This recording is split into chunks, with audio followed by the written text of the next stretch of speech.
changes in the economy, and this is the essence of my answer, that the structural changes, be them in the economy or any other sector, cannot be activities that they're short term, and that is why I will say that the structural changes begin back in 2017 when we took over the power from the previous regime that had forgotten what needed to be done in structural terms of the economies, and also forgotten the word competitiveness in the regional and the global markets. And this is why I'm saying this all began a long time ago, because this government has demonstrated that it knows the clear way, and this is why for the period to come it is much easier and clearer how we can use the competitiveness. What has been done in 2017, it was the year when we approved the growth plan, the economic growth plan that in essence meant one key thing, that is balancing the support to both the foreign and domestic investors, something that the Prime Minister touched upon, saying that the support to the domestic economy in 2016 was zero. The domestic companies was not supported at all. You could not find a single domestic company that was structurally supported by the government, and that is when we commenced what everyone now knows as a law in support of foreign investments that now includes numerous domestic companies that are now part of the value chains in various sectors in the country, in the region, and globally, companies that invest intensively in becoming more competitive as companies, but also in the human resources. All these 919 companies over these almost 6 years were supported by approximately 100 million euros of budget funds. And these are funds that were invested from their own resources. And some of the analysis that we have, almost 80% of the investments made by these companies are their own funds, as opposed to what we support in the case of foreign investors. More than 5,000 jobs were created by domestic company, and the beauty is that all these 919 companies will continue with these investments in the several years to come. This is in essence the structural change that we are making in one segment of the economy, and that is the inclusion of our companies in the production, is in manufacturing, is one of the sectors that needs to be the main pillar of and drive of the economy. The second, systemic activity that we began, because everything that was done was to help create the vision for the next 20 years. We're almost finished with the adoption of the National Development Strategy that should be approved by the government this month and then proceed into parliament procedure. And after 27 years, we'll have an umbrella strategy that will provide a clear vision for development of the country in the next 20 years. Of course, the EU integration processes have been incorporated into this, because this goal, the EU integration, is something that we are set to achieve by 2030, and the strategy goes far beyond 30, and it talks about 6 various areas. It talks about providing cohesive and local development, something that was unfortunately forgotten, and that's why we now have such large disparities. The Prime Minister mentioned what is the goal, and I think that Deputy Prime Minister Economic Affairs will talk more about this, but the plan will allow us as a state to go forward, but never forgetting the regions, and this is why the National Development Strategy talks about essential increase of cohesion there. We talk about demographic rehabilitation, of course, prosperity. Unfortunately, our state faced a big challenge, and that is the lack of demographic projections for 25 years. It was the first time that we were able to do this for the next 50 years, and this is also incorporated in and targeted by the strategy. And that's why we will be working on alleviating the consequences of such a state. And of course, we're talking about two other goals, and that is the principles of rule, law, and good governance, and green transformation that should lead us to clean, healthy, and energy sustainable country. This is the essence of what has been done all these years to set up and provide structural systemic solutions so that the country can go on the path that we all want it to go on, and that is a country in which all our children will want to live. Thank you, Mr. Betici. Exactly. The human capital is very important in what we want to achieve, and these investments are one of the most important factors that will take us towards progress. Talking about EU integration, Deputy Prime Minister Bojan Maricic, who in addition to that position is also the main negotiator with the EU. So, Mr. Maricic, it would be interesting to hear how did we come up with the growth plan, what was the activities, and we also had this leadership meeting yesterday with all the leaders of the Western Balkan countries. Can you share with us more about the opportunities offered by this plan?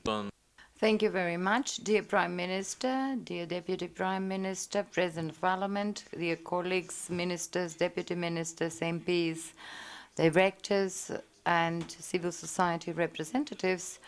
I would like to give a brief introduction before I address the issue, the question, since I deem that in the last 2 years, since the beginning of 2022 up until now, we can assess without any false moderation the successful progress of integrations compared to the period starting in 2005. 2005 was noticeable because we received the candidate status. 2009 was significant because we received the first recommendation for EU membership, for the actually initiation of EU membership negotiations, and in 2022 this recommendation was finally implemented when we started the negotiations, and we should congratulate ourselves on that.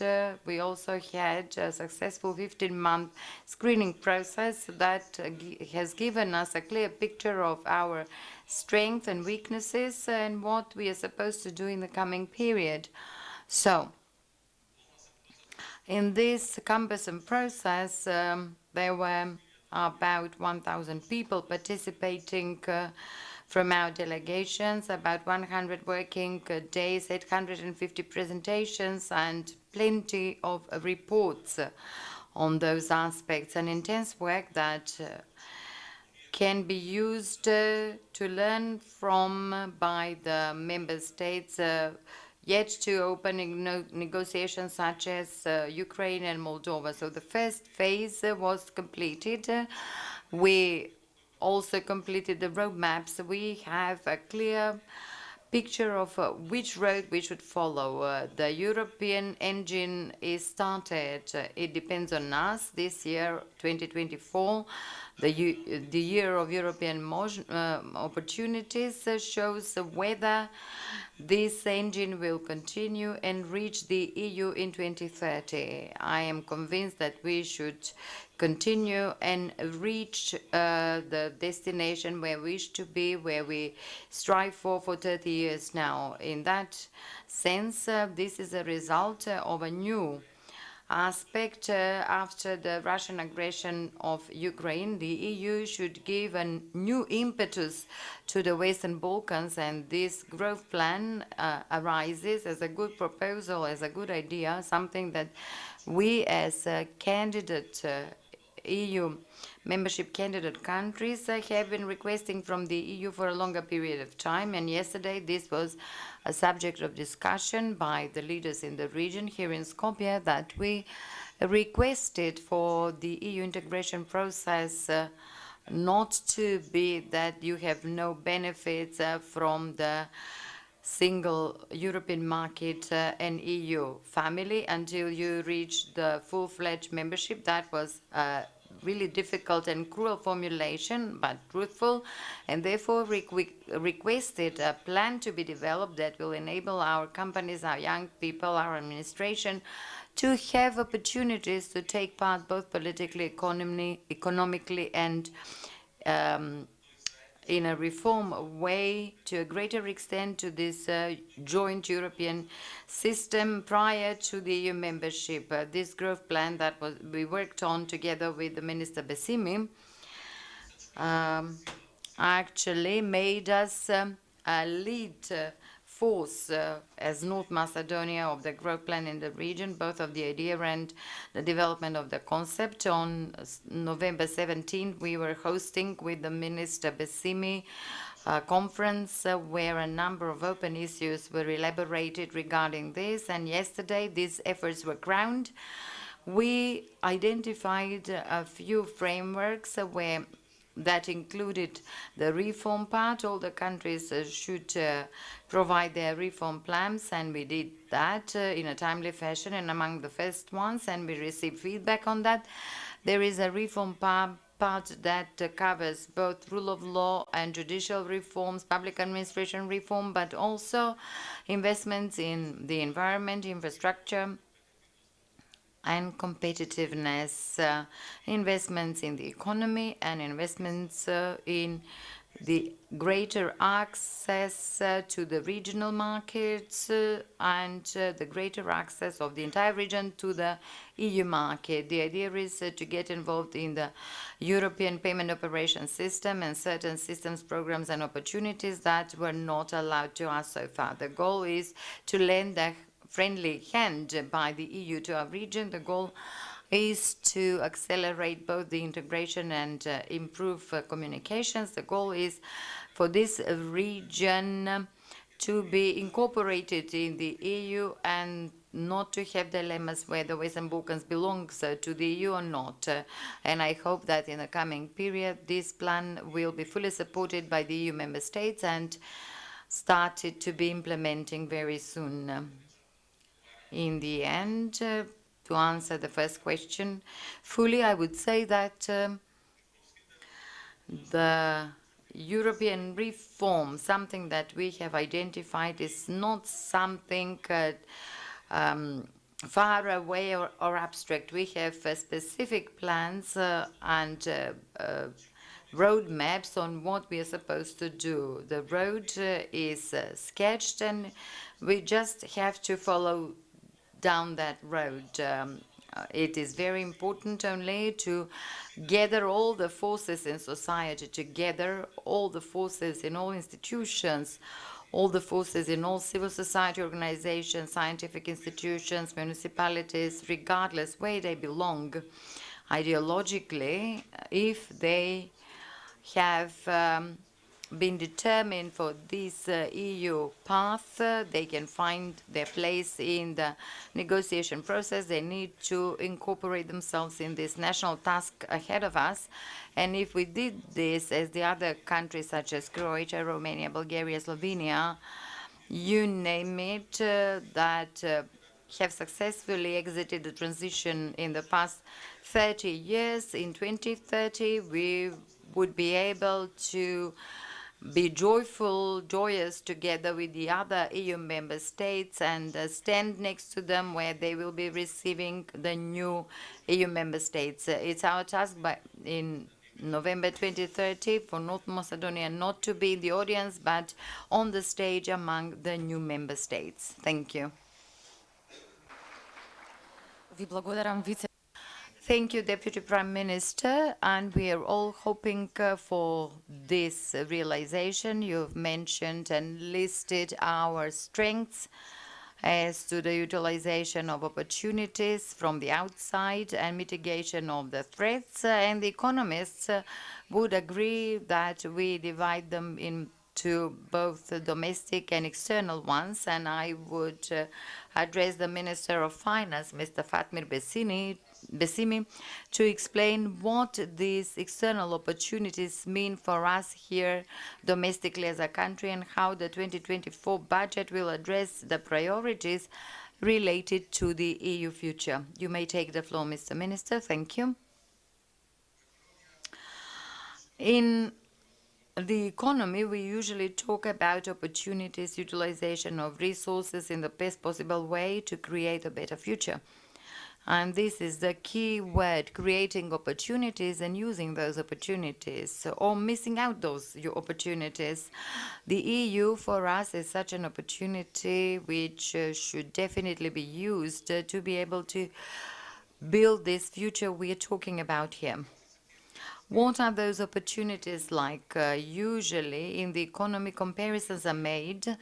We are not an exact or natural science to have a laboratory where we would put a few animals here and perform experiments and see what comes out of it. In social sciences, where any decision is affecting many livelihoods and many futures, and in fact, time is a factor that does not allow us to repeat matters. You have to make comparisons simply to see what the opportunity is that can be missed out compared to the new EU member states or those transition post-communist or socialist countries in Central and Eastern Europe and Southeast Europe, Western Balkans.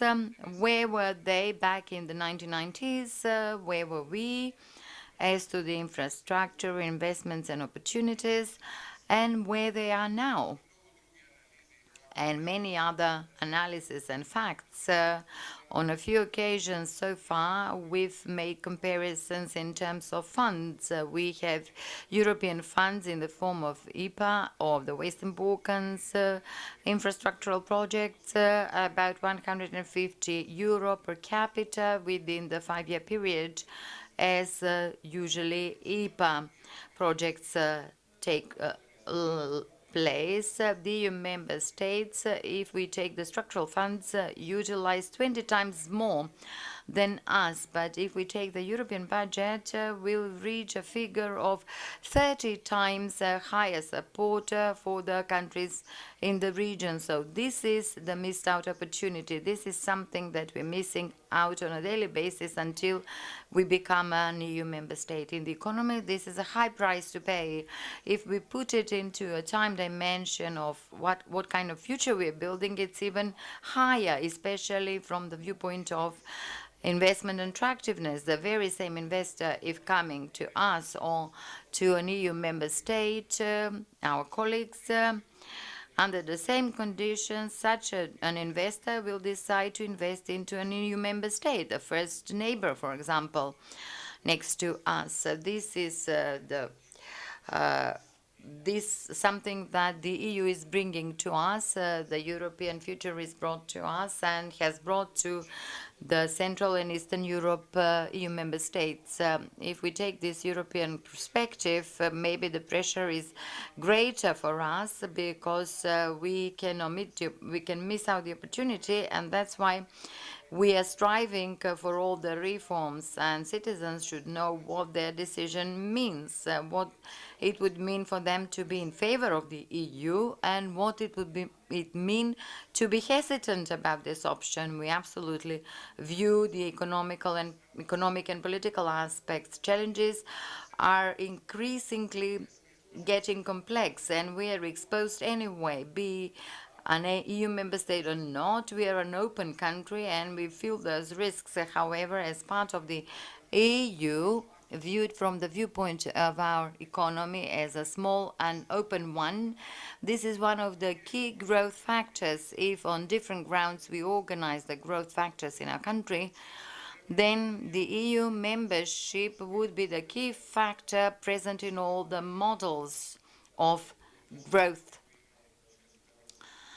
of our economy is the EU membership. We also performed an analysis and comparison regarding the countries that went through the so-called economic miracles, be the Middle East countries, the EU countries, the Far East countries, Asian countries, Ireland, and other EU member states.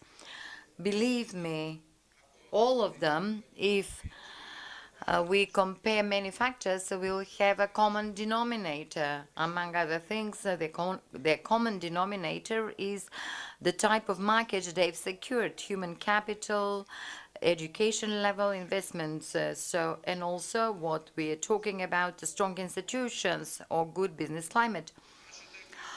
Our economic miracle cannot take place without the EU.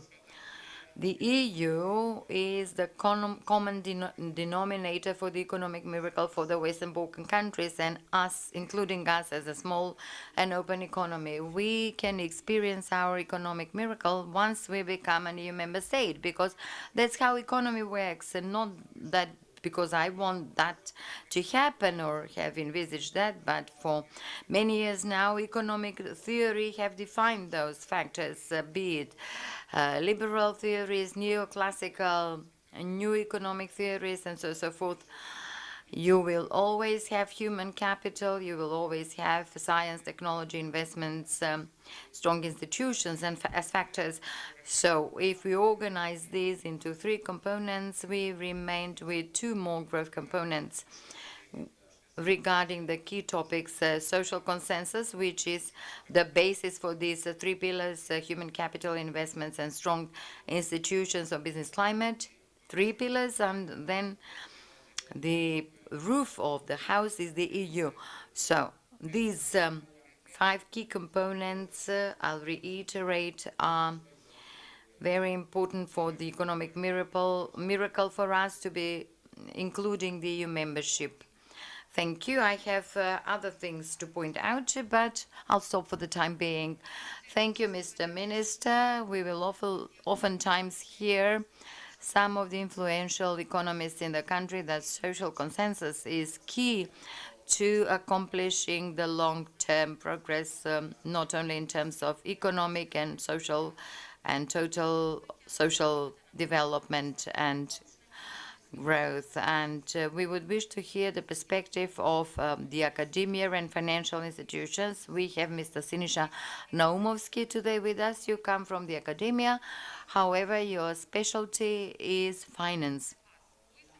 According to you, what are the opportunities and challenges that will be set to the Macedonian financial sector? What development opportunities we can expect from financial standards aspects and finalization of regulations? Thank you for the invitation.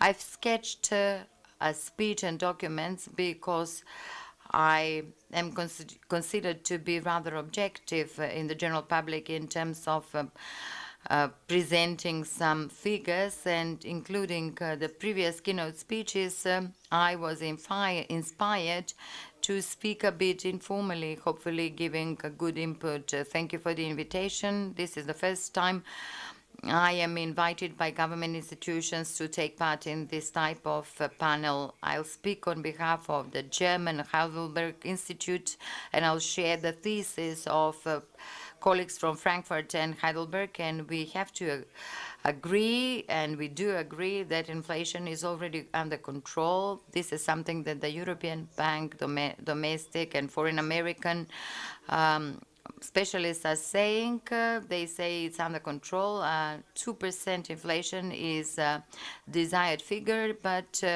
by 2025 it should reach that level, and according to the professional academia, this inflation rate should be the strive without getting into recession in the EU, and we are entering an extremely difficult period where it's difficult to be Deputy Prime Minister of European Affairs and of Finance, and it would be much easier if you take the viewpoint of an analyst or critic. So let me be brief to observe the time. Macedonian economy is holding well. Certainly it is facing issues, but which EU economy is not facing issues? My positions and views in the context of your question is that we do need a cause, which is the economic cause, and I think it's a high time we put that on a pedestal which should be directed to the EU. Just like the Minister has said and previous speakers, we have no other alternative, even in this crisis faced by the Federal Republic of Germany. They had some recession movements and they ended up with a zero. So we need to take this opportunity of near sharing, where we need to take this opportunity. And this morning I said this on a TV show. If I were a politician, let me be more metaphoric, I wouldn't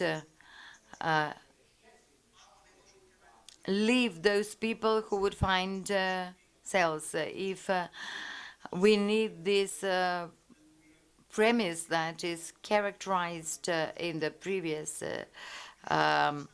periods, and because the German economy is considering a serious dislocation of a high number of companies, which is a great chance for Macedonian business people. When I mention the cause, I wish to underscore the economic cause, or what Europe is supposed to give from the threats and fears from Russian influence, and these are evident. This country has done a lot, both economically, and it's yet to make some additional efforts, but it put on the political field a lot of efforts, and I was surprised by this economic growth strategy yesterday. A fresh 6 billion euros for the Western Balkans is the cause, and you have the elections now, politicians. We need to get this closer to the citizens. We need to discuss this both with the neighbors and Bulgaria and regionally all Western Balkan countries. This means that we have a stable monetary system, just as the Prime Minister said, and you've mentioned it. I wouldn't share that, but it was extremely difficult for the Council to render decisions, and I remember with my colleague Adolf, when we were alone, we closed down one bank which was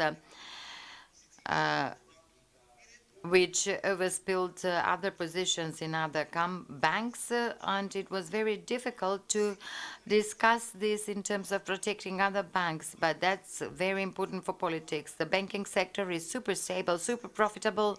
More than 210 million euro is ending the year, which is adequate capital of more than 18%, foreign currency reserve of 13.8 billion euros, and some other projections which are rather optimistic, 7 to 8%. If I see the EU, I can see the growth of -1 or 0, which means that it's going to put a pressure on the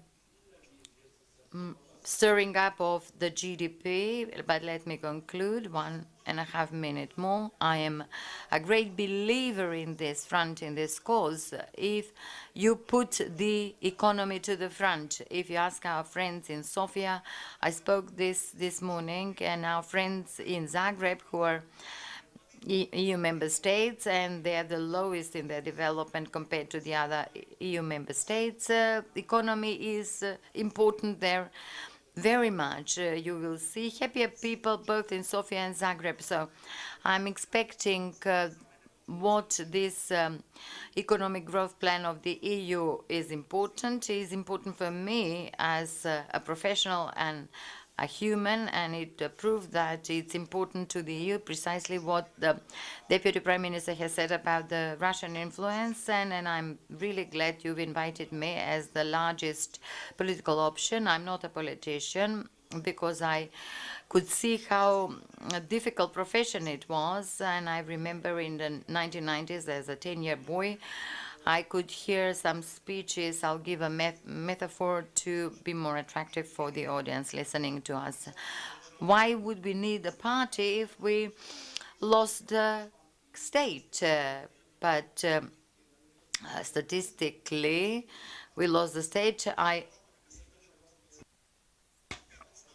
think that they are statehood makers, and all the concessions made, both to the name and the flag and the addition, I am a supporter, because it's very important to live in a multi-ethnic society cohesively, because I originate from Western Macedonia. No, neither ratings or surveys should be taken into account, but stick to the strategy, and I strongly support this plan, because I deem that we are in a very risky period, both for the European economy and the regional economy, and most of all Macedonian economy, the economy of North Macedonia, if you will.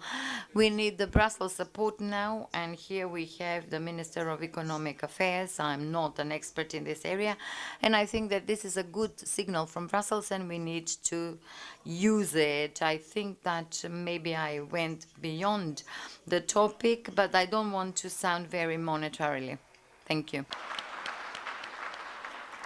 Секако професоре ви Of course, Professor, we think you tackled several important issues. It's not easy to build a democracy, and it's even less easy to achieve an economic miracle. But as you said, it's not impossible. You also reminded us of the role of the states, because over the several crises in these past years reminded us that we, as companies and citizens, turn to the state in such crises and expect the state to support us and save us. And following the end of this discussion and the first round of questions, and in the interest of time, we'll go on with the second round of questions, and we'll focus on the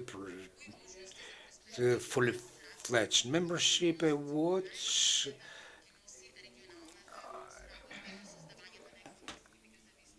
advantages will we gain from the regional cooperations? We have heard you many times saying that instead of competition, we should build a competitive competition in the region. We should build a competitive region. And what would that mean for our society?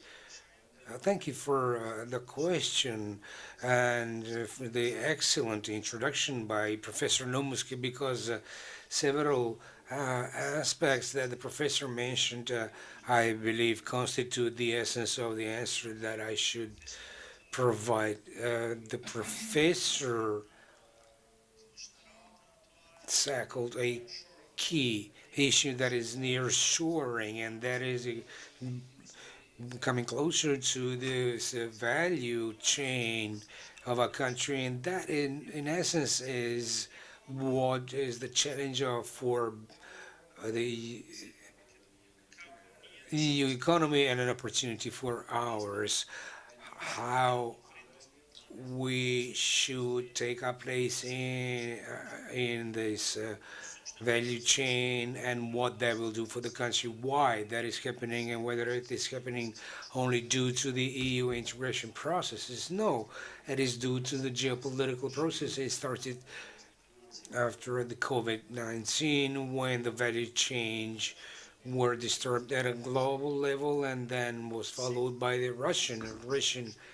And now we are also facing another disturbance of the value change. I'm not sure whether we're all available of that, but that is related to the Middle East, and global supply chains are disturbed, and the transportation routes that have been interrupted, and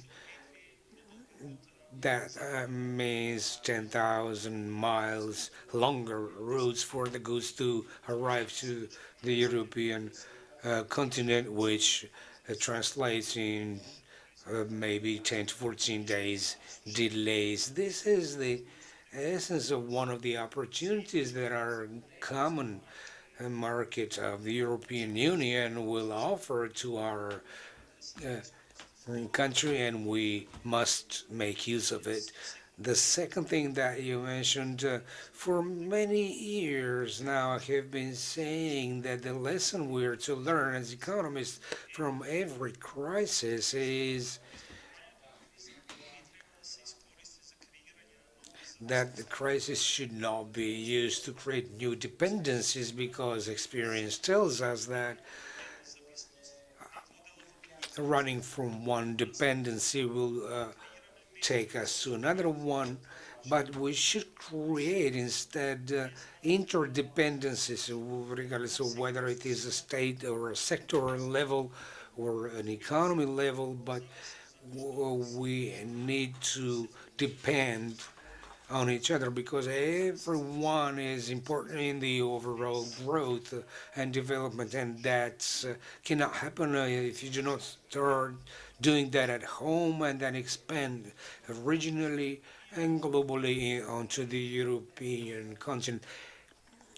And we have really commenced this in various sectors. I believe the next panel will discuss the energy transition. In that field, we already have regional initiatives, and this transition is used as a way of creating energy stability in the region through mutual cooperation. And this is the road that we need to take and use in the period to come closer to the common market. And of course, as Deputy Prime Minister Maric talked regarding the growth plan, in principle, I see this as an opportunity that will bring the economic benefits of a full-fledged membership closer to us even before we become a full-fledged member.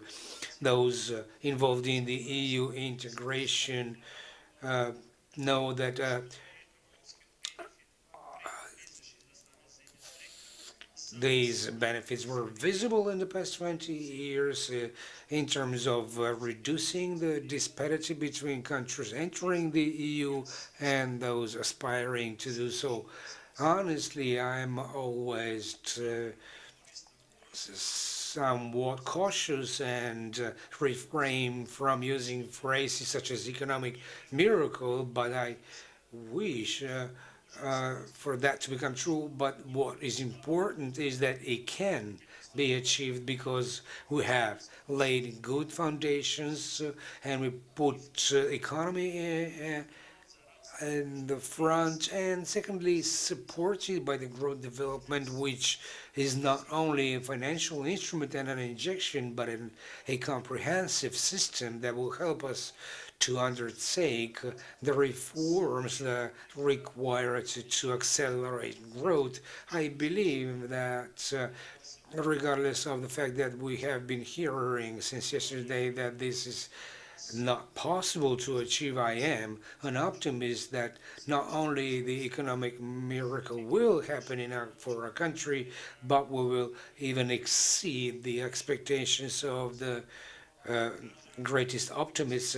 In the Prime Minister said in his speech, when we set our goals as a government with our own resources, not even knowing all the crises that we'll go through, no one believed that from an economical perspective, and that we could achieve, and we surpassed them all, whether in terms of well-being, in terms of salaries, average, minimal pensions, or from point of view of growth or energy. No one believed that this could happen. And although when we developed these plans back in 2020, no one knew that we will have a war on the European continent and disturbed value chains. And this is why I say yes, here a clear vision, and in relation to what Professor Nomuski said, the banking sector is stable. We have good foreign currency resource, but we also have the EU instruments for support and growth. And then the next question goes to Mr. Maric. Tell us more about the benefits and what and how much have we used the EPA and other supporting financial instruments of EU? Thank you. It is a wide topic, and we could organize a whole conference on it, but let me try and be brief, not so much through figures, but through stories and lessons learned. EPA is a good instrument aimed at, of course, helping, assisting the development of the country and invest in areas in which the country is not fully capable to invest from its own budget. The focus is primarily on the infrastructure environment and, of course, some of the institutional reforms, but also development of SMEs, which in my opinion is extremely important. Having had the opportunity to be present most of the screenings in Brussels, especially when it comes to the issue of competitiveness, the focus of EU is on SMEs and their development as the foundations of the overall development and the large companies and the overall economy and society. We have many successful stories related to EPA, especially EPAR, that is the EPA funds for aimed at supporting the agricultural development. Of course, there are many opportunities we have missed out on, and we should go back and analyze this. But we're talking about several billions that came into the country, and we're talking about the new third frame of some 600 million euros that are yet to come into the country. I had this opportunity in October and November to visit more than 30 EPA projects throughout the country that did indeed make a difference in their own communities. Let me share several examples related to EPAR and also to other projects. For instance, the Scouts camp in Struga was really impressed me. They received EU money and were able to increase their capacity 3 to 4 times and was brought to life as opposed to the old project and abandoned project, and now it has very good accommodation capacities. Some of the companies that also received EU money and are related to EPAR, a manufacturing company, I'm not saying which, so that I don't seem to be advertising. It's a company from producing cattle food, and dairy company from Kumanovo that seriously increased their production abilities, their technological capacities and potential, and also thus their export capacity. And they make a difference in the operation of these companies. Investments in our identity and cultural heritage, these included several buildings that were visited, such as the St. Pantelimon Church in Skopje, the mosque in Teto, the colorful mosque in Teto, Herakleia, and all these, the officers' house in Bitola, all of these, that was financed, renovated, and turned into a Euro house today. So there are numerous such objects in the country, so wherever we go, we even had an opportunity to go in Debarca and pay and see in front of the municipality building a library financed by EPA funds. Literally in all places in the country, you have the EPA board put up, and this is something that should inspire us to be more successful. We have a large infrastructural project, Corridor 10, and its completion, which is also financed through the IPA instrument, the railroads section of the Corridor 8 that needs to be completed. The Western Balkan framework includes serious infrastructural projects such as Chebring, sewer networks. The new plan will also include the Prespa, and the entire region will be covered by the sewer network. These are specific, concrete stories changing the life of citizens. The IPA instrument is there to make a difference in communities where the country has not been able to do so due to its limited budgets and capacity. And it is also an exercise for the businesses and institutions and the state actually to practice what reality will look like tomorrow at a higher level when we'll be using the structural and cohesion funds. Yesterday you heard the Albanian Prime Minister Edi Rama, who said that if we all get several hundred euros per capita through this instrument, the EU member states, as Minister Besimi mentioned at one recent conference, they receive approximately 4,000 euros per capita annually. This is an enormous difference, and it is only a proof that IPA is a very small segment of the EU assistance that we're receiving today and will be receiving tomorrow when we receive the structural and cohesion funds.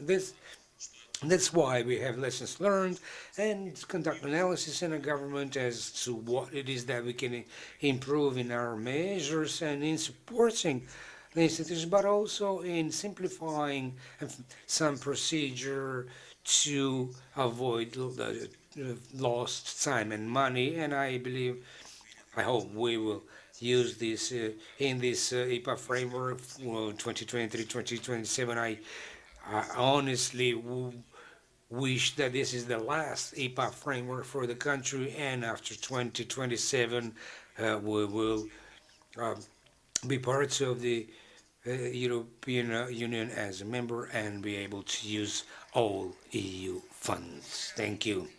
Thank you, Deputy Prime Minister. There is an interesting proverb that was reminded, and that is we cannot see the trees from the forest. And inspired by the tourist attractions abroad, we tend to forget that there are excellent places in this country, and these funds help us make them more sustainable. And this is the way in which EU changes our local economy. And the next question goes to the Minister of Finance, Besimi. I would like to ask you what are the main reforms envisaged by the economic reform programs 2024-2026 as parts of the financial dialogue with EU. Thank you. EU membership also means reforms, that is the transformation that our economy and society for that matter should go through. It is a process that requires patience, time and consistency. So none of these reforms are simple as opposed to what some of us are accustomed to in this system that we have. The reforms will take us forward as a country and will create better climate, but a reform for someone who has been doing things on a limited market and is set in their ways, and you cannot expect these actors to be satisfied with reforms and support it. But you need to tell them, thus far you have been doing this, but things are changing and the future is different than the past that we all know, and we need to adjust. And this is the message conveyed by the EU, and this is an an important moment to support this process and be free of fear. It happens to us. For example, a company enters a large market when there is a company, our soccer players, our national team soccer player, or those playing in the national leagues. When they go out on the international scene, they face giants, the games that we see on TV. And of course, there is this natural fear. But if you practice and you prepare yourself both psychologically and physically, and if you have a good trainer, of course, you can win. We've had a situation where, unfortunately, we disqualified Italy from going further in the competition. It was even a joke, but that only happened because we were ready physiologically and psychologically. The same thing is in the economy and in all other walks of life. In this or other form, the European future is this opportunity that is the platform that will provide for us good trainers and everything else that we need to play the game when we become a EU member. And this is our opportunity. When you talk about this, you ask me what our priority areas are. These are the priorities in both the growth plan and the long-term strategic plan, where the human capital is key, investments in the private sector and the infrastructure, and in the digital and green transformation. The institutions and the rule of law are key at this moment, because investors will come if you have healthy institutions and if they believe in the system that we have built. And the fourth thing, I already said, we said again, the consensus of structural reforms and ensuring these European reforms. 5 things that are easy to remember and 5 things that we need to do. Let me go back to the first element that I mentioned. If you look at the map of GDP per capita of the countries on the European continent, in the EU is somewhere at 30,000 euros per capita. There are countries with 60,000, even more. The new EU member countries, the former socialist countries, the Central and Southeast Europe, are in the range of between 10 and 30,000. West Balkan countries are all below 10,000 euros. We are lagging behind in this process, and this is what the reforms will bring. We want to go from this category of below 10,000 euros to the next category where there is competition, and we will be able to live in Europe, not going to Europe literally, but in any city, in any even rural areas in the countries, maybe more in terms of tourism and quality of living. So this is our Europe. This is our opportunity to create an economic miracle that may take place only and only once we become an EU member state. All other options have been tried. We have no serious growth factors that will take us to the EU level without membership. That will be it for me. Thank you. Ви благодаря.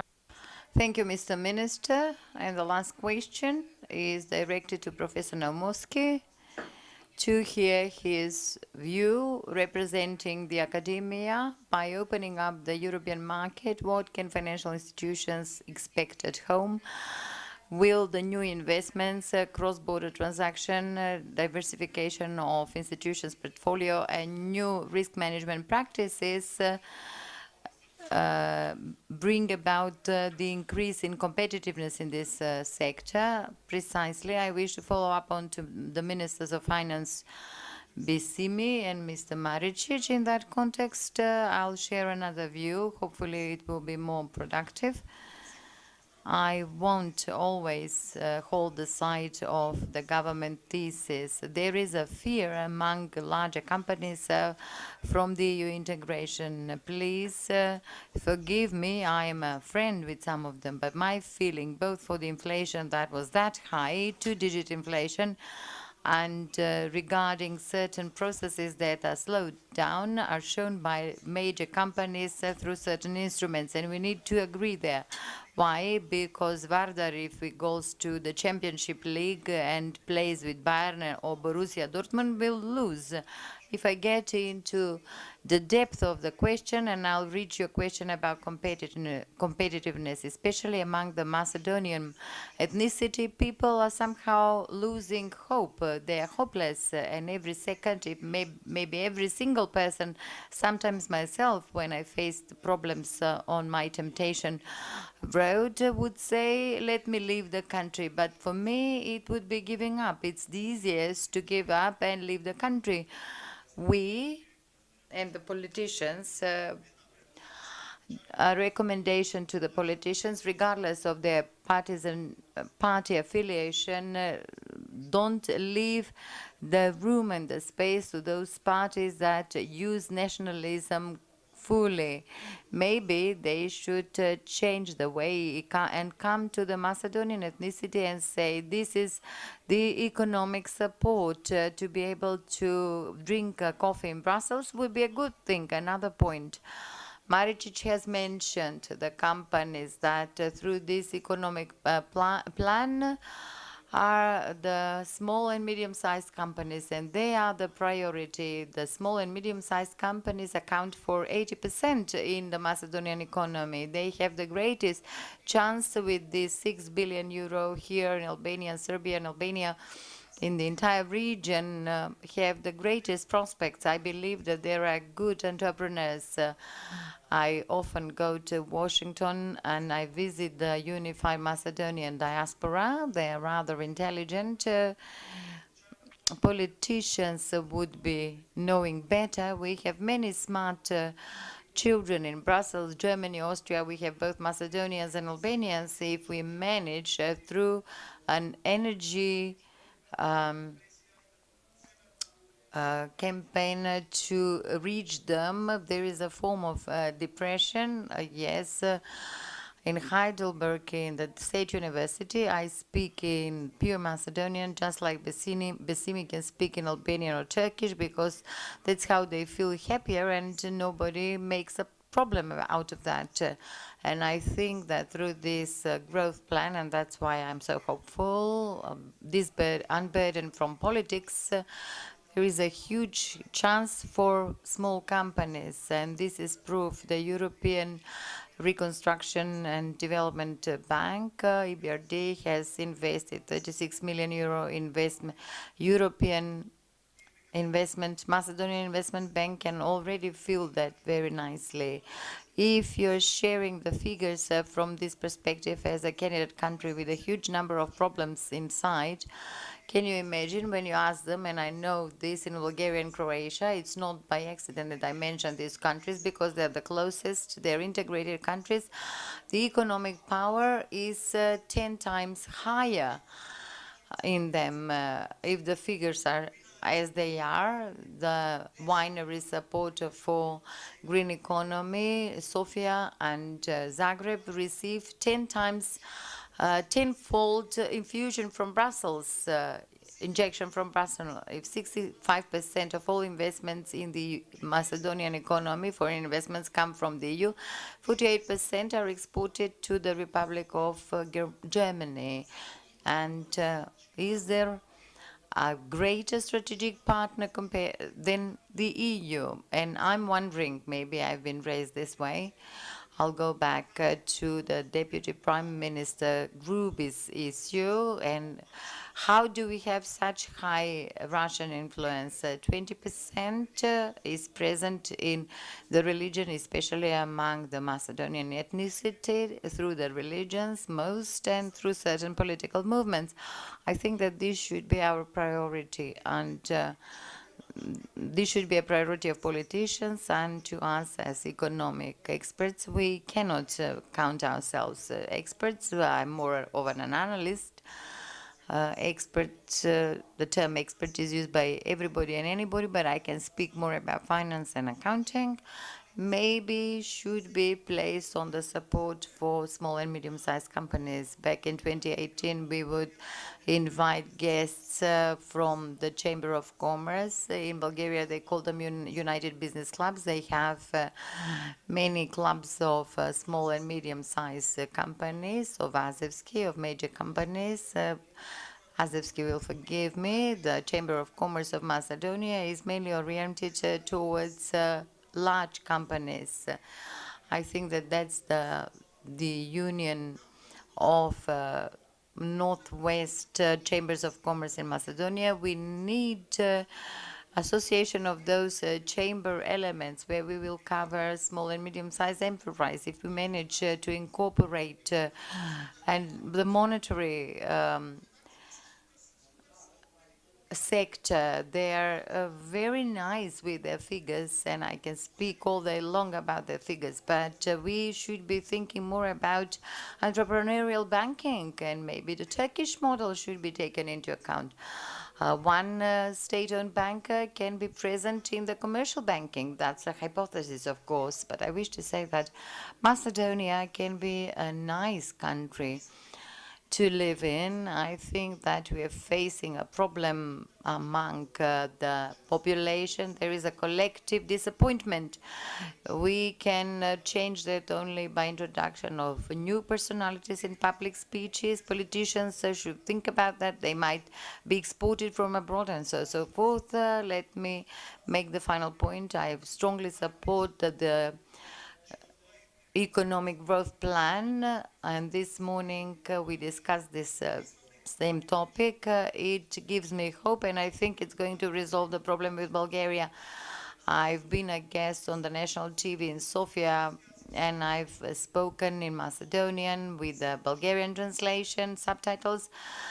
The economic topics, whenever they prevailed, would be understood by the Bulgarians, and this should be a priority. Thank you. Thank you, Professor, and I believe that this is a nice message to wrap up this first panel discussion. Macedonia is indeed a nice country to live in. It's nice even now, and this could be even better through the opportunities offered and the diligent work at home. Great thanks to both Deputy Prime Minister, the Minister of Finance, and the Professor. Thank you to the audience, and now the moderator will take over. Thank you for the exhaustive discussion and for your attention. Now we will have a 10-minute brief coffee break before we move on with the second panel. And the colleagues from the media will have the opportunity to get statements in room number 3. Thank you.